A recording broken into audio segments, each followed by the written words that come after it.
Christian, no one told me what it would cost. No one explained to me what I would have to sacrifice to spend the rest of my life following him. I remember plainly hearing the gospel in a Sunday school room, at least the parts about the love of Christ and the promise of living forever. I remember the teacher telling me about heaven and hell. She explained that all of my sins would be washed away if I turned to Jesus and repented of that sin and put all of my faith and trust in him and followed him. And all of that was true. And all of that is wonderful. In fact, it's necessary for us to hear that and to understand that. But I don't remember ever hearing anything about having to lose everything so that I might gain Christ. Yet the Apostle Paul had a lot to say about that in Philippians chapter 3, actually in several other places in Scripture. And of course, if you're a Christian and you're trying to share the gospel with someone, all the parts about sacrifice and self-denial and loss and suffering, those aren't exactly selling points, right?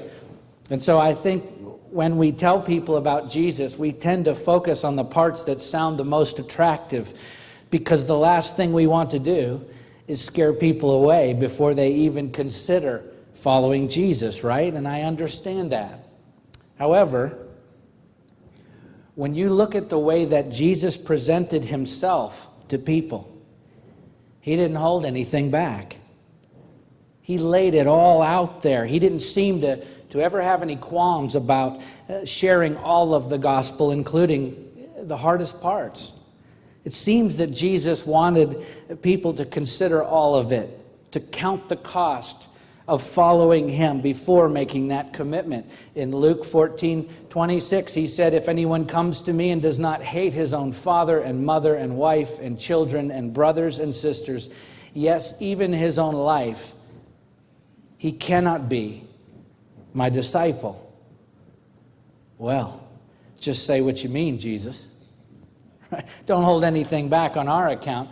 And by the way, hating, that Hebrew word there in that verse, miseo, was used as a Semitic expression to mean loving less. So he wasn't telling us to hate in the way that we apply that word today, but he certainly makes his point, especially considering his audience was a massive crowd of unbelievers. So he opens up with this very strong, very challenging statement regarding what it means to follow him. Maybe as he goes, he softens the message a bit, though. Let's see. Verse 27, "Whoever does not bear his own cross and come after me cannot be my disciple." Now that's comforting. The cross was a symbol of death, crucifixion. In other words, if you're going to follow me, you're going to have to give your entire life to that pursuit. You're going to have to die to yourself. Verse 28, "For which of you desiring to build a tower does not first sit down and count the cost, whether he has enough to complete it? Otherwise, when he's laid a foundation and is not able to finish, all who see it begin to mock him, saying, 'This man began to build and was not able to finish.' Or what king going out to encounter another king in war will not sit down first and deliberate whether he's able with 10,000 to meet him who comes against him with 20,000? And if not, while the other is yet a great way off, he sends a delegation and asks for terms of peace. So therefore, any one of you who does not renounce all that he has cannot be my disciple." The stark and sobering truth is, Jesus and the rest of the Bible are crystal clear. You're either all in for Christ or you're not in at all. There's no middle ground. There's no Christianity light. There's no pre-season. There's no warm-up round. There aren't varying levels of Christianity that we get to choose from. Right from the beginning, from their first introduction to the gospel, Jesus said to everyone that he encountered in one form or another, you're either all in or you're not in at all. So what's it going to be?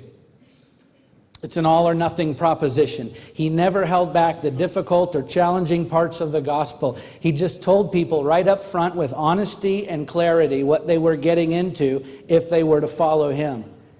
And yet that hasn't stopped people over the centuries from trying to live their lives partially in, somewhat committed, willing to give some, but maybe not all, which is particularly prevalent, I think, in Western church culture, where our affinity for living comfortable to the point that we try to avoid all discomfort at all times is in perpetual tension with the teachings of Christ, which embrace suffering, sacrifice, self-denial as much as they do blessing and abundance.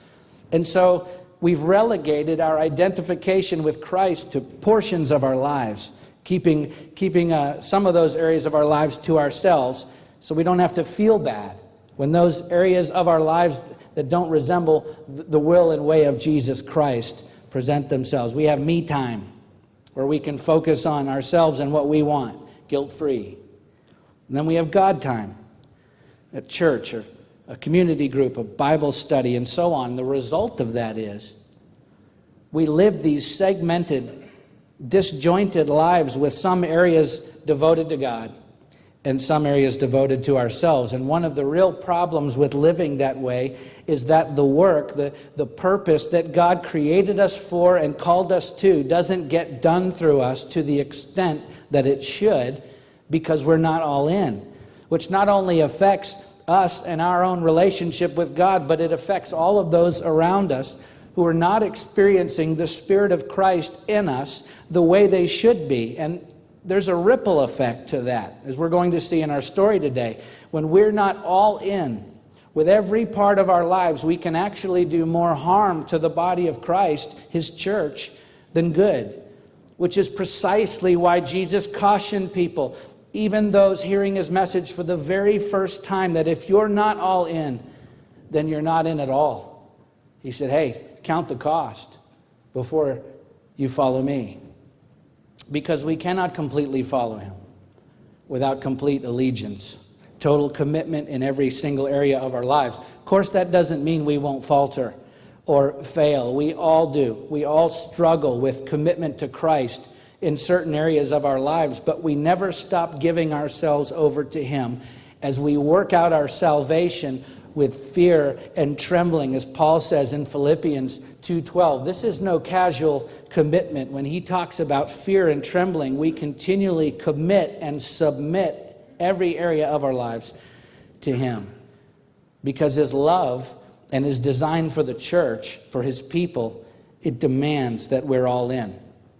There is no middle ground. And so not only are we responsible to tell people that, all of it, all of the gospel with honesty and clarity right from the beginning, just as He did, but also we have to choose for ourselves whether or not we're actually going to live that way.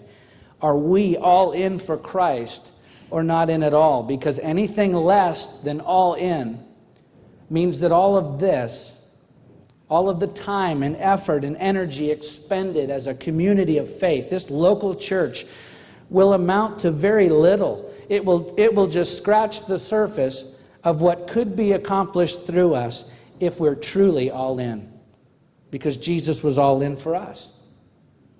And that commitment demands nothing less from us. In our story today, then, as we continue to work our way through the book of Esther, we'll find examples of both God's people who were not all in and those who were, and the effect of each, not only in the lives of those individuals who made those choices, but in the lives of so many others who were affected by those choices. And the message, this message should resound in the church today as we are faced with the same choice, all in or not in at all. So let's pick up the story at the beginning of Esther chapter 3. It's right where we left off last week. And these are really short chapters, so we're going to actually work through both chapters 3 and 4 today in order to capture a more complete view of this message. So let's read it together, beginning with verse 1.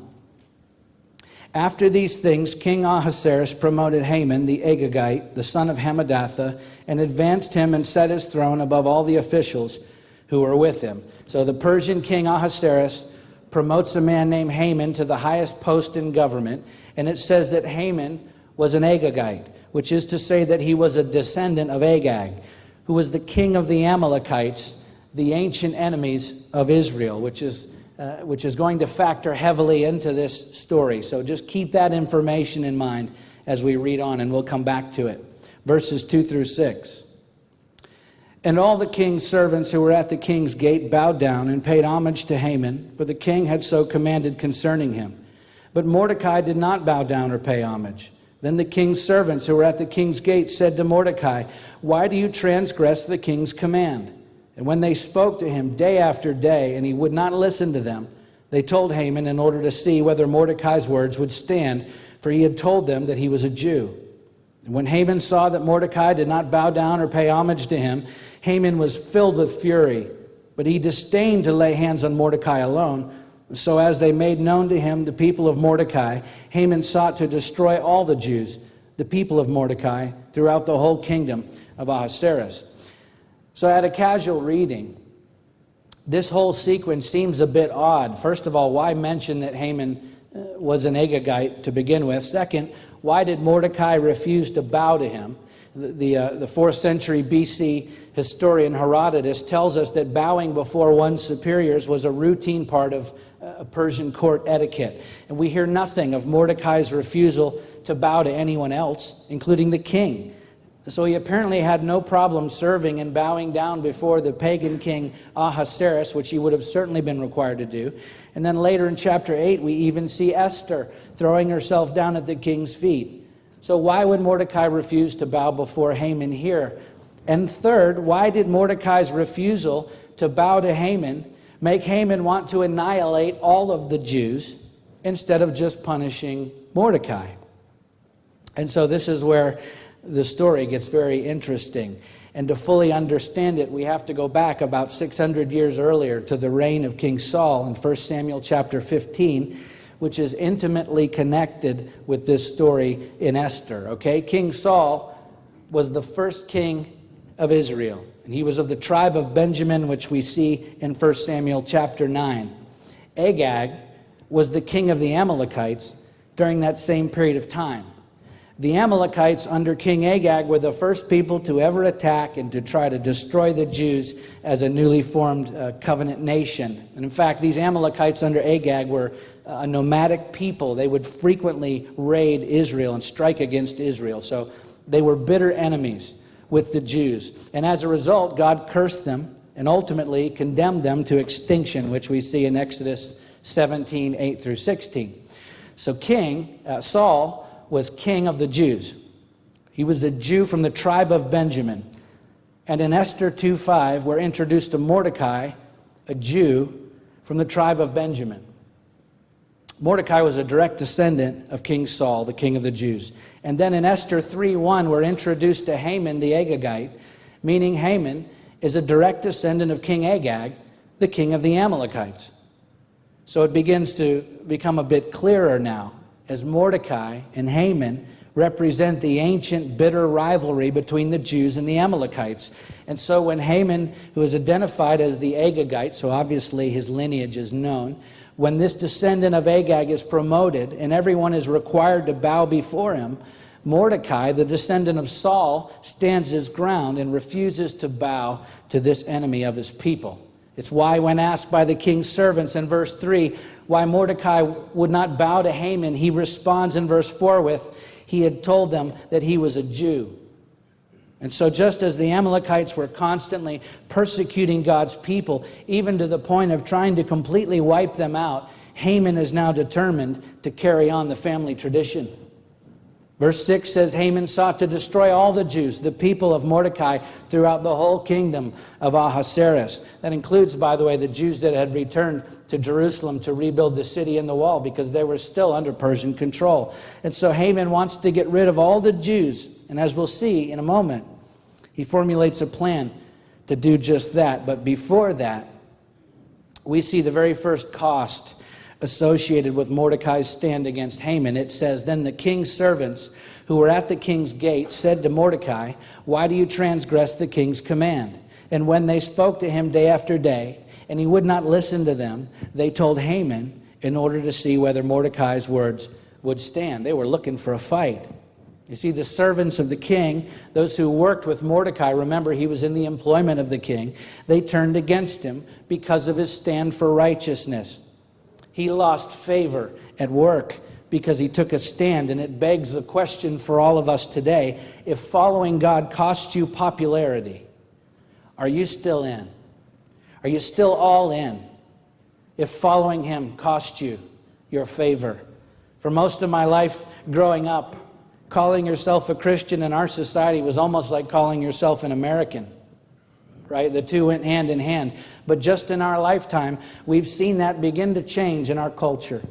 Calling yourself a Christian today isn't nearly as favored a status in a broad range of cultural circles as it once was, and it certainly isn't advantageous to claim to be a follower of Christ like it used to be. We've seen the ramifications of that in the past few years, where there's been litigation against Christians who have refused to bow to government mandates that command us to honor policies that are emphatically anti-Christ.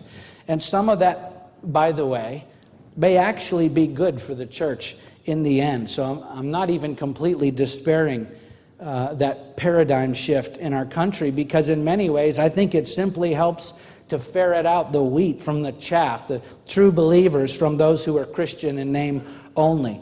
But the point is, when that pressure is applied, when our favored status at work could be threatened because of a stand for righteousness, when our popularity with friends and peers could evaporate because we refuse to bow to the constantly changing moral will of pop culture, when following him has the potential to become costly in the way that others view and respect us, are we still all in? Or do we shrink back and blend in with the crowd so as not to make waves or compromise the favored perception that others have of us? I had a job many years ago, before I was in church ministry, more than 20 years ago. And in that job, I had biannual reviews. And my supervisors, I would get the highest marks for my job performance consistently, year after year. And I dealt with members of the public in that job, and they would write letters to my supervisors and superiors because of how pleased they were with the job that I did and how I interacted with them. It was all high marks. And yet every weekend and on the nights off, the guys I worked with, including all of the supervisors, not all of them, but many of them, would go out together and party, live it up. They went to some pretty rough places, actually. And I wouldn't go, and I never was advanced when opportunities came for me to advance. I was turned down when I'd been there longer and had more experience than lots of other guys. Now, I can't prove that that's why, but I believe it was. I believe because I refused to bow and do the things they wanted me to do, that I wasn't part of the crowd, and I was often pushed out, even at work, treated differently. Look, when our popularity and status and respect from others is on the chopping block because of our Christian testimony, we have to ask ourselves, will we be all in for Christ or not in at all? Comes down really to what we value the most, the favor and affection of God or the favor and affection of men. That's really the question we need to answer before we're in a position where we're forced to answer. Because if we're truly all in, then when the time comes that we have to choose, we won't hesitate to take a stand for Christ because he's what we value the most. Mordecai took a stand even when his peers stood against him, and there were consequences. Let's keep reading as Haman now begins to plot against the Jews. Verses 7 through 11. In the first month, which is the month of Nisan, in the 12th year of King Ahasuerus, they cast pur, that is, they cast lots before Haman day after day. And they cast it month after month till the 12th month, which is the month of Adar. Then Haman said to King Ahasuerus, there is a certain people scattered abroad and dispersed among the peoples in all the provinces of your kingdom. Their laws are different from those of every other people, and they do not keep the king's laws, so that it is not in the king's profits to tolerate them. If it please the king, let it be decreed that they be destroyed, and I will pay 10,000 talents of silver into the hands of those who have charge of the king's business, that they may put it into the king's treasuries.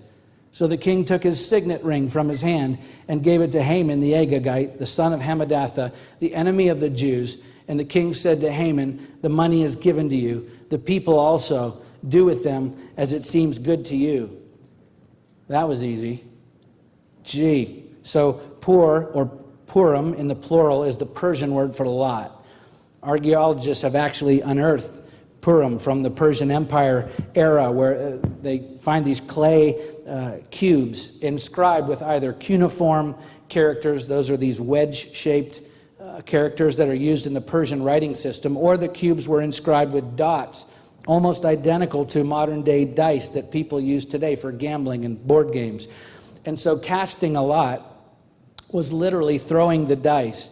And there were several ancient cultures, including the Hebrews, who would cast lots as a way of seeking divine guidance. We see that in Leviticus chapter 16, in Joshua 18, many other places in Scripture. And so that's what Haman and those loyal to him were doing here, to determine the best time frame to carry out his plan to eliminate the Jews. They cast lots, which resulted in Haman having to wait 11 months to see his plan through.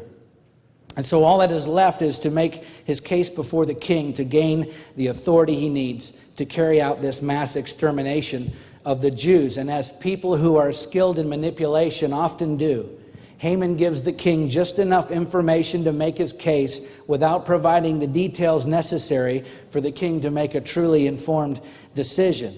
And Haman is certain to sweeten the deal by assuring the king that if he's permitted to wipe out this anonymous people group from the kingdom, the king will actually prosper materially, which was particularly enticing at this point to Ahasuerus, because the king's treasury had just been massively depleted from his failed invasion in Greece. And what Haman was suggesting here was no small bounty. Again, the ancient historian Herodotus, he tells us that under Ahasuerus' father, Darius, the annual revenue of the Persian Empire was 14,560 talents. So Haman's offer here to put 10,000 talents of silver, which was about 300 tons of silver, almost a year's income, back into the king's treasury would have been monumental to the king after losing so much. And where would the money come from? From the Jews. Haman was planning to take everything from them. And so we'll talk about the threat to their very lives in a moment, but first Haman says, I'm going to take away all that they have. All that they've worked for, all they've been blessed with, simply because of who they are, God's people, these Jews, which is a pattern throughout history. Anytime a people group in a given society falls out of favor with the ruling class or the government or the leader of a nation, the pocketbooks of those people being persecuted or oppressed are always targeted, because that's a powerful pressure point for most people. And so the next question for us to consider is, if following God costs you your standard of living, are you still all in? If following God costs you your standard of living, are you still all in? In 1933, under the leadership of Adolf Hitler, laws were passed in Germany, beginning with the Nuremberg laws, that forced the Jews out of their civil service jobs, out of the universities and legal positions in the court system. They were no longer permitted to attend public schools, to go to theaters, to go to vacation resorts, to reside or even walk in certain sections of German cities. The Jews' businesses were seized or destroyed along with their homes. Hitler and the Nazis were taking away the prosperity of the Jewish people simply because they were Jews. This is a common tactic when the leadership in a given society turns against a particular group of people. And so just to bring it closer to home, in our society, there are and have been ongoing conversations increasingly in our government and media and universities and court systems about the possibility of repealing the tax-exempt status for religious institutions, including the church. We've already seen the government levy significant fines against Christian business owners who refuse to honor laws that violate their beliefs. And look, we can debate whether or not we agree or disagree with those decisions and discussions that are ongoing as much as we want. That's fine. But the question for us to answer today is, if following God begins to cost you your standard of living, are you still all in? Ask yourself, if I could no longer receive tax credit for the money that I give to my church, would I still give the same amount of money? Because that day may very likely come in our lifetime. What will we do if our standard of living is compromised because of our stand for Christ? If your job security was ever threatened because you're a believer, if your business was taken away or shut down by the government because of your Christian testimony, if you were denied entry into certain positions or educational opportunities because you refused to accept immoral policies forced on us by the court systems in this country, I'm asking you, are you still all in? These are questions that may seem far-fetched to you in our free country, but the reality is there are believers here who are already being forced to make those choices.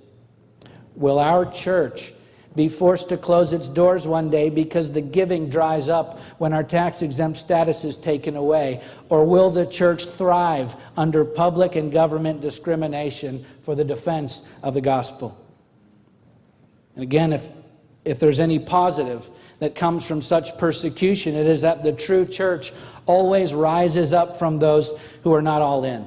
There's typically a purging that happens within the Church of Jesus Christ whenever persecution comes, as those who are not committed believers walk away under the pressure, and only those who are truly all in remain, which is exactly what happened, by the way, in the church in Germany under the Nazi regime. Do you know that most of the official Christian church in Germany supported Hitler and the Nazi Party, while only a remnant who bravely stood against him in the evil of the Third Reich remained true to the gospel? And because of that remnant suffered great persecution, but they were all in, and as a result, they saved thousands and thousands of souls and changed the world forever as they stood firm for the cause of Christ. Listen, no one remembers the names of the cowards, the church leaders who traded their convictions for the comfort and security of acceptance and following the path of popularity and prosperity, but the bookstores are full of books written about those who stood firm for Christ and forged a difficult path for others to follow as they stood against the evil tyranny of that regime. If it's those who are all in that really make a difference in the world at the end of the day. Let's keep reading now as Haman's plan is set into action. Verses 12 through 15. Then the king's scribes were summoned on the 13th day of the first month, and an edict, according to all that Haman commanded, was written to the king's satraps and to the governors over all the provinces and to the officials of all the peoples, to every province in its own script and every people in its own language. It was written in the name of King Ahasuerus and sealed with the king's signet ring. Letters were sent by couriers to all the king's provinces with instruction to destroy, to kill, and to annihilate all the Jews, young and old, women and children, in one day, the 13th day of the 12th month, which is the month of Adar, and to plunder their goods. A copy of the document was to be issued as a decree in every province by proclamation to all the peoples to be ready for that day. The couriers went out hurriedly by order of the king, and the decree was issued in Susa, the citadel, and the king and Haman sat down to drink. But the city of Susa was thrown into confusion. So the king agrees to Haman's plan, still not truly understanding the possible ramifications of his decision, not the least of which would be the death of his own wife, who is of course a Jew, but he doesn't know it because she's never told him. This is now 6 years into their marriage when this decree was issued to destroy, to kill, and to annihilate all the Jews, young and old, women and children, in one day, the 13th day of the 12th month, which is the month of Adar, and to plunder their goods. Interestingly, the 13th day of the first month, the day this royal edict to wipe out the Jews was written, was the eve of the Jewish Passover. And so again, as mentioned before, this story of Esther is rife with prophetic symbolism and foreshadowing of the salvation story of God's people all the way through the Bible, which of course culminates with the work of Christ on the cross. The entire story points to the much larger story of the gospel. And what is impossible to ignore in this part of the story, if you're paying attention, is the connection again with the story of King Saul and the Amalekites 600 or so years earlier. In 1 Samuel 15, verse 3, God says to King Saul through the prophet Samuel, Now go and strike Amalek and devote to destruction all that they have. Do not spare them. Kill both man and woman, child and infant, ox and sheep, camel and donkey. In other words, kill everyone and everything. No prisoners, no survivors, no mercy, not even the animals. Complete annihilation is the strict instruction given to King Saul, which is hauntingly similar to the edict here of King Ahasuerus under the goading of Haman to destroy, to kill, and to annihilate all Jews, young and old, women and children, in one day, the 13th day of the 12th month, the month of Adar, and to plunder their goods. No prisoners, no survivors, no mercy. Complete annihilation. Just as the pagan king has issued instructions to wipe out the Jews, Saul, centuries before, had strict instructions from the King of Kings to completely wipe out Agag and his people. But if we skip down in 1 Samuel to verse 5, it says, Saul came to the city of Amalek and lay in wait in the valley. Then Saul said to the Kenites, Go, depart, go down from among the Amalekites, lest I destroy you with them. For you showed kindness to all the people of Israel when they came up out of Egypt. So the Kenites departed from among the Amalekites. And Saul defeated the Amalekites from Havilah as far as Shur, which is east of Egypt. And he took Agag, the king of the Amalekites, alive, what? And devoted to destruction all the people with the edge of the sword. But Saul and the people spared Agag and the best of the sheep, and of the oxen, and of the fattened calves, and the lambs, and all that was good, and would not utterly destroy them. All that was despised and worthless they devoted to destruction.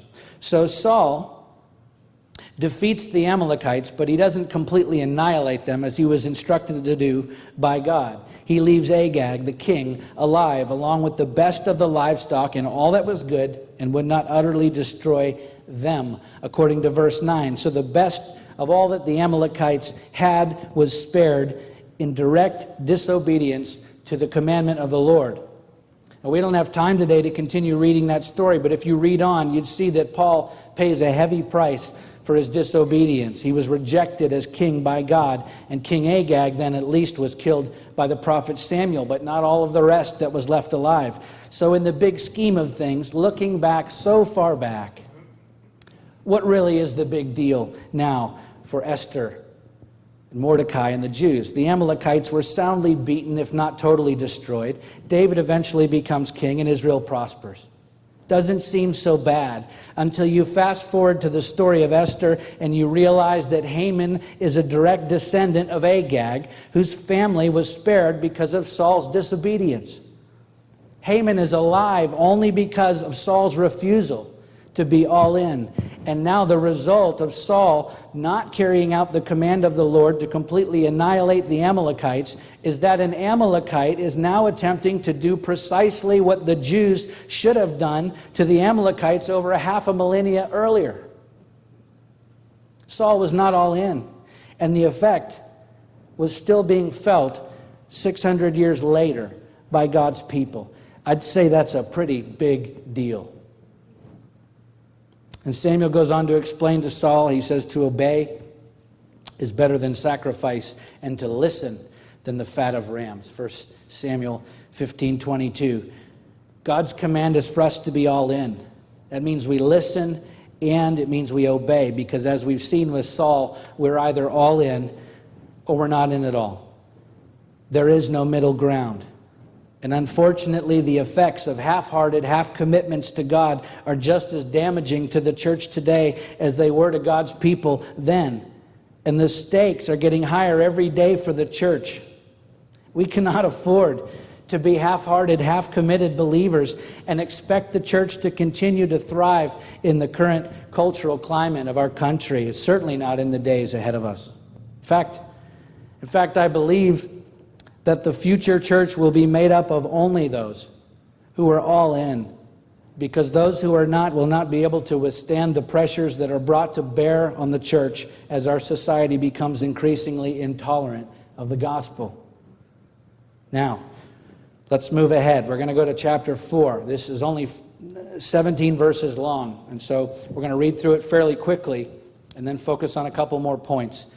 for our message today. So we'll read chapter 4, verses 1 through 3. This is now as the city of Susa and Jews throughout the kingdom are spiraling into total chaos and confusion because the Jews are finding out that a death sentence has been pronounced over them, and their non-Jewish neighbors, many of whom held nothing against the Jews, were told to prepare for this mass execution of their friends and neighbors throughout all of the provinces of the kingdom. So let's keep reading chapter 4, verses 1 through 3.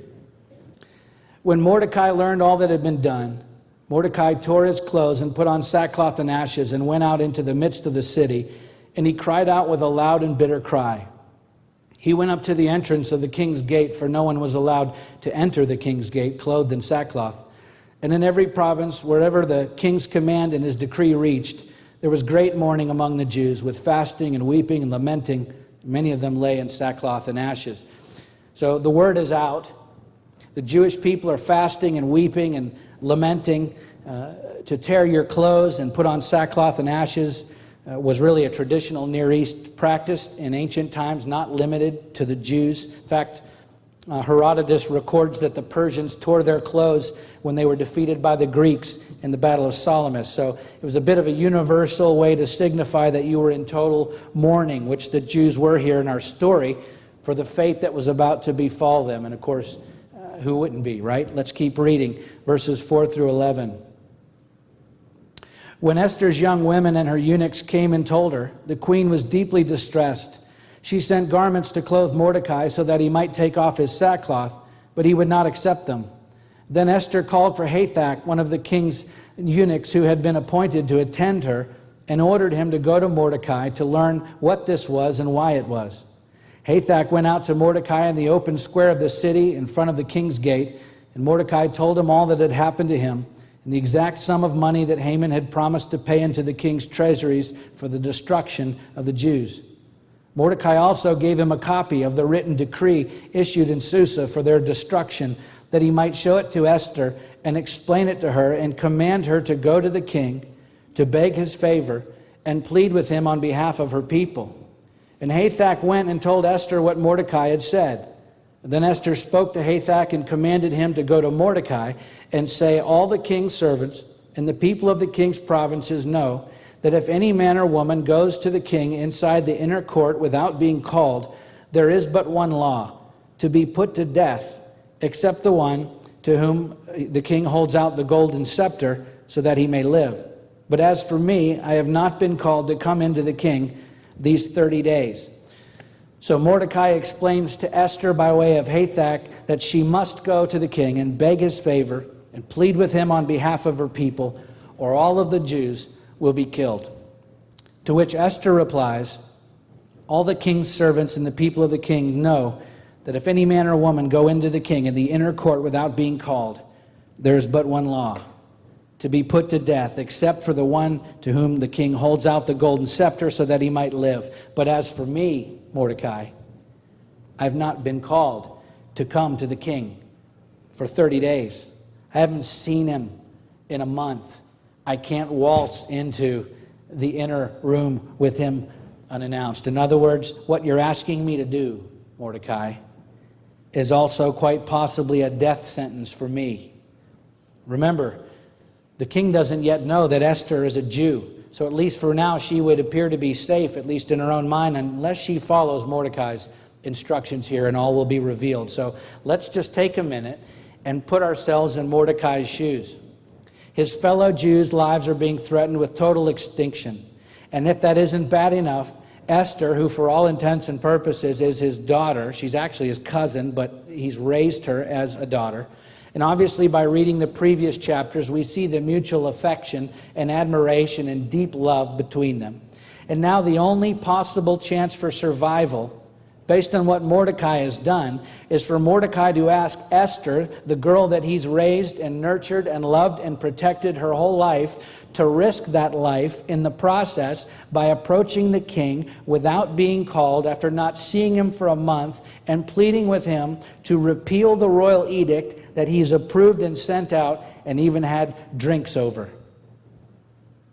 If the plan works, Mordecai and his daughter and the Jews are spared. But if the plan fails, everyone dies.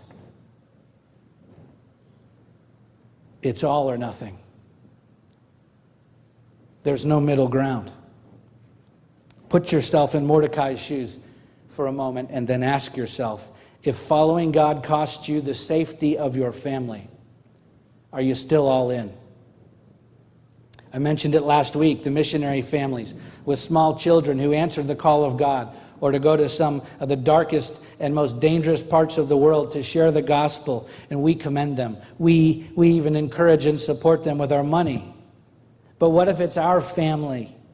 What if it's our daughter? What if it's our son or our wife or our husband? Are we still all in? Or is that a line in the sand for us? Because God doesn't always call us to save. And yet in our culture, I think we tend to be risk averse, particularly when it comes to our families. And I understand that well, but can we truly say that we value our relationship with God more than we do our relationships with our own family members? You don't have to tell me. These are tough questions, I know. But we have to decide whether or not we're all in. Because if we are, that may well mean risking our own safety and the safety of those we love if God calls us into a place of ministry or to a point of action where the outcome is uncertain. Remember what Jesus said in Luke 14, if anyone comes to me and does not hate his own father and mother and wife and children and brothers and sisters, yes, and even his own life, he cannot be my disciple. We have to love our families less than we love Jesus Christ if we're to follow him. That's what he was talking about. Just look at the lives of those who were all in for Jesus throughout the scriptures. Some of them were in and out of dangerous circumstances throughout their entire lives as they answered the call of God. The truth is, I can't imagine being Mordecai in this situation. I can't imagine it. In such a seemingly impossible predicament, and yet Mordecai was all in, as we see in his response to Esther. Let's read verses 12 through 14. Then Haman said, sorry, wrong chapter. Then they told Mordecai what Esther had said. And then Mordecai told them to reply to Esther, do not think to yourself that in the king's palace you will escape any more than all the other Jews. For if you keep silent at this time, relief and deliverance will rise up for the Jews from another place. But you and your father's house will perish. And who knows whether you have not come to the kingdom for such a time as this. What an amazing faith Mordecai displays here. He doesn't know what the immediate outcome of his actions will be. But he still has the faith to believe that in the end, God will prevail. In ancient rabbinical Hebrew, God was often referred to as the place. And so when Mordecai responds to Esther here that if you keep silent at this time, relief and deliverance will rise for the Jews from another place, he may well have been making a direct reference to God here. We don't know for certain, but either way, he clearly seems to have the faith and wisdom, even in this incredibly difficult decision, to understand that what's happening may all be a part of God's plan, as he says to Esther, essentially, hey, I know you might die. In fact, we may all die. But who knows? This may be the reason that you became queen to begin with, to save us all. In other words, God's divine purpose, either way, Esther will ultimately prevail. And you and I can't affect that. So let's just be faithful and obey, because obedience is better than sacrifice. What a stunning response. And what faith, what insight to trust God for the outcome, not even knowing what that outcome would be. Because Mordecai was all in.